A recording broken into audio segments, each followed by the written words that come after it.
I'm Russell Smith, MD of Parity Projects, which is now part of CoreLogic, which set up and runs the Ecofurb brand. I was renovating my own home back in 2004. I bought it in 2004, and it was really the focus of that was on the back of understanding some of the stats around carbon emissions and the responsibility we all collectively have because we all own houses that use energy and emit carbon emissions every day.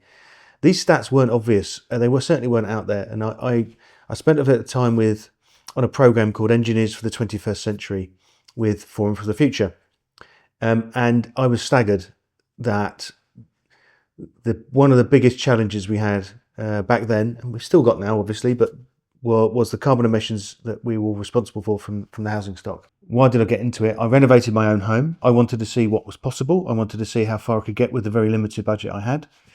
Somehow, and I still don't know how I did it, I bought a house and I had a second mortgage. So I owned a flat, I had a second mortgage to buy this house, to do the work, and I was doing a lot of work as well. So I think I pretty much had two jobs at the time to pay for two mortgages, and I started Parity and I renovated this house to get the carbon emissions down. And I ended up with, for this Victorian house in Sutton in South London, I got the heating bill down to £50 a year.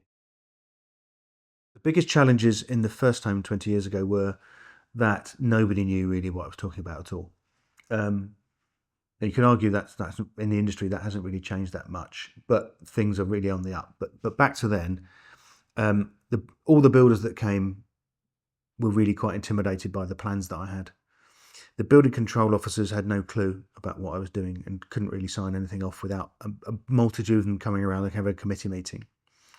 The products that I was looking to try and buy were predominantly for a new build housing market that I were trying to apply in retrofit. So I'm genuinely one of the first people to do this kind of thing in the country. So there were a lot of heads I needed to knock together, a lot of pitching I needed to do.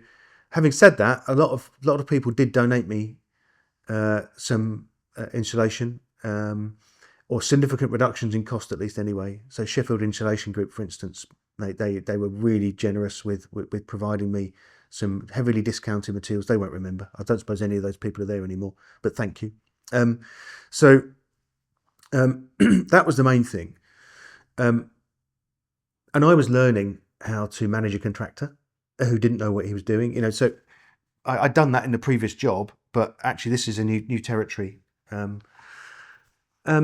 other thing was trying to convince my family as well. So, my dad's been massively generous with his time over the years and really gave me a hand. But having those conversations with him, he's almost like a pseudo client in the room every time I was thinking it through. And I remember the conversations were, Dad, I'm thinking about doing this. And he'd go, oh, that sounds a bit weird, Russ. But I had those conversations 2 weeks before I needed to make the decision because I knew that in 2 weeks' time he'd come back and say, do you know what, I think that's a really good idea. Brilliant. Okay, thanks, Dad. Pick up that trowel, whatever. So that was quite cool. Actually, the real secret sauce of getting this done is knowing how to get it installed, what's the right order, how to have a conversation with a builder, all the things we do 20 years later with Ecofurb.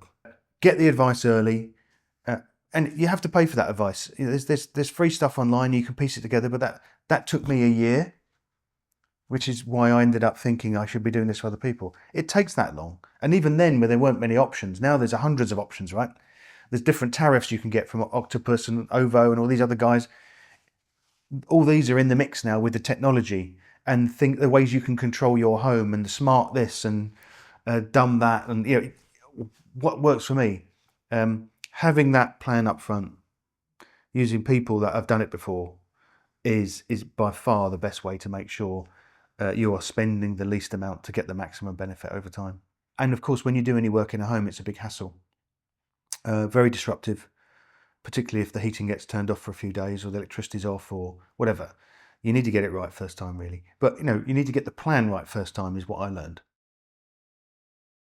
The one thing that people were really reacting to and they were surprised by when they came to visit was they couldn't put their finger on it at first, but it was the fact that it was quiet.